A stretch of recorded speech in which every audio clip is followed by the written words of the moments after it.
Hello guys! Hello for sign Leo Aries Sagittarius. Welcome dito sa aking channel. Kapalaran 888. Welcome. Alamin natin kung anong messages, vibration, gabay, energy para sa inyong lahat. Ito ay general reading guys. So pwede kang makaresonate for sign Leo Aries Sagittarius.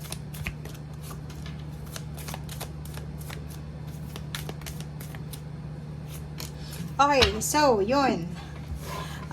Sinasabi ng baraha sa'yo dito na if ever na inspired ka sa araw na ito, if ever man na marami kang ideas, inspiration, or marami kang gustong gawin, marami kang gustong simulan, subukan, yung mga big bold vision or yung mga plano mo sa buhay, sundin mo kung ano yung sinasabi ng isip at puso mo. Nasa tamang direksyon ka, nasa tamang landas ka, nasa tamang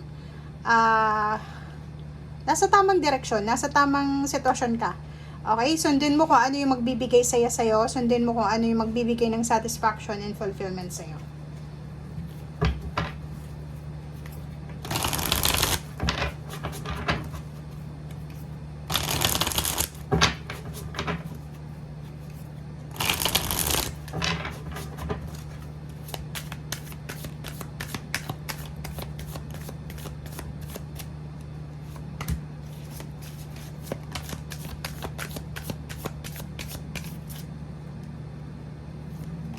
Okay, wow.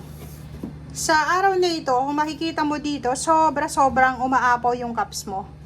Sobrang saya mo, 'di ba? Sobra yung satisfaction, yung fulfillment na nararamdaman mo dito.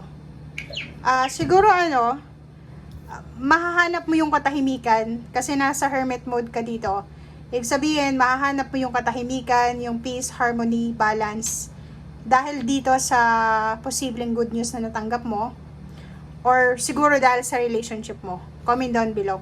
Nakikita natin dito na balanse. Wala namang masyadong problema sa araw na ito sa inyo. Kasi aapaw yung cups mo eh. Aapaw yung cups mo. It's either may bago kang relationship, may mag-o-offer sa'yo ng kasal, or siguro may mag-o-offer sa'yo ng trabaho, or kung ano man to na posibleng yung offer sa'yo sa araw na ito. Ang Hermit card na to, siguro may gagawin ka. Yun na nga. May gusto kang gawin. It's either pagta-travel. Pwedeng gusto mong lumipat ng lugar para doon maghanap ng trabaho, makipagsapalaran, isugal kung ano yung meron ka sa ngayon. And, nakikita ko sa'yo dito na buo yung loob mo eh. Buo yung loob mo. And alam mo na doon ka magiging masaya. Alam mo kung saan ka magiging masaya. Alam mo kung saan ka makakahanap ng harmony and balance. So, sundin mo yung instinct mo, yung intuition mo.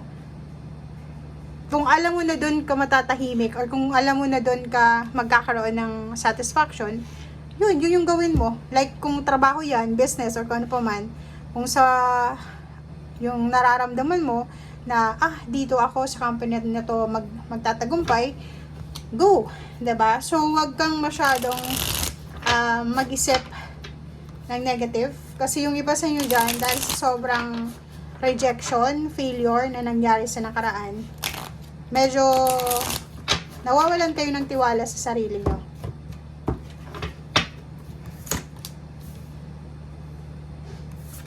Page of Wands and Four of Cups. Ooh. Okay. Tingnan mo. Fire sign.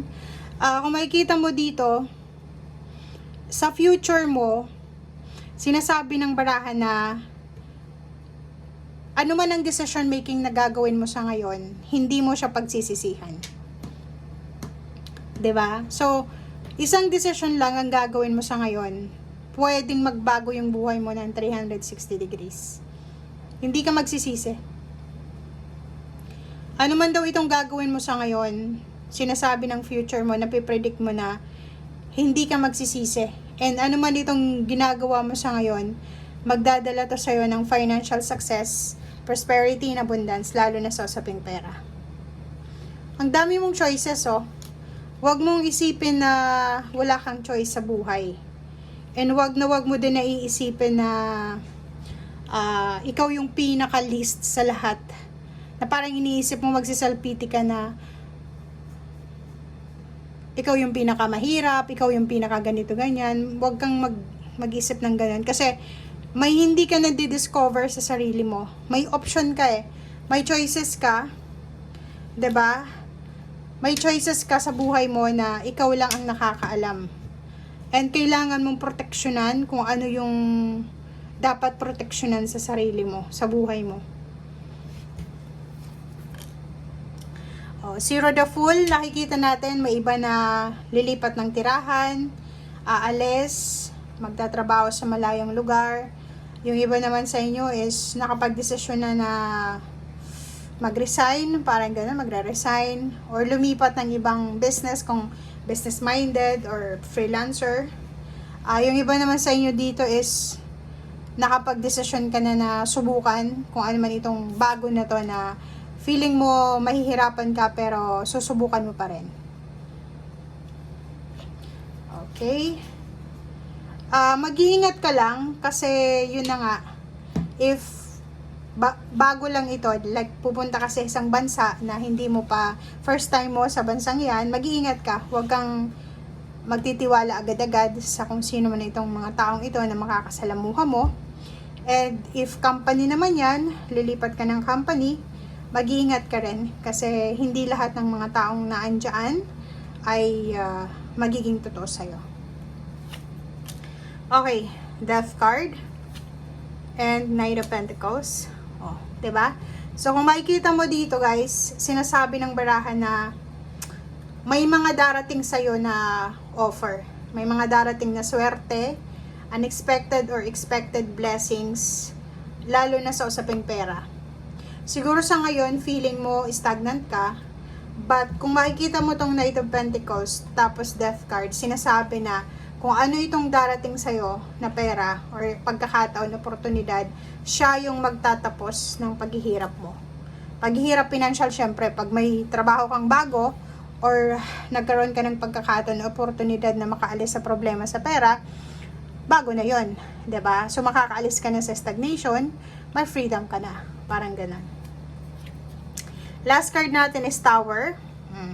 Sinasabi ng barahan na makakaalis ka na sa stagnation, sa kalungkutan, and malapit na, parang hawak, abot kamay mo na kung ano itong, kung kailan ito darating. So, konting tiis, konting tiyaga pa, konting-konti na lang guys. Huwag kayong mawala ng pag-asa. Huwag nyong, kumbaga, panindigan nyo na kung ano itong paghihintay nyo. Maghintay ka pa rin. Okay? Thank you guys. Bye!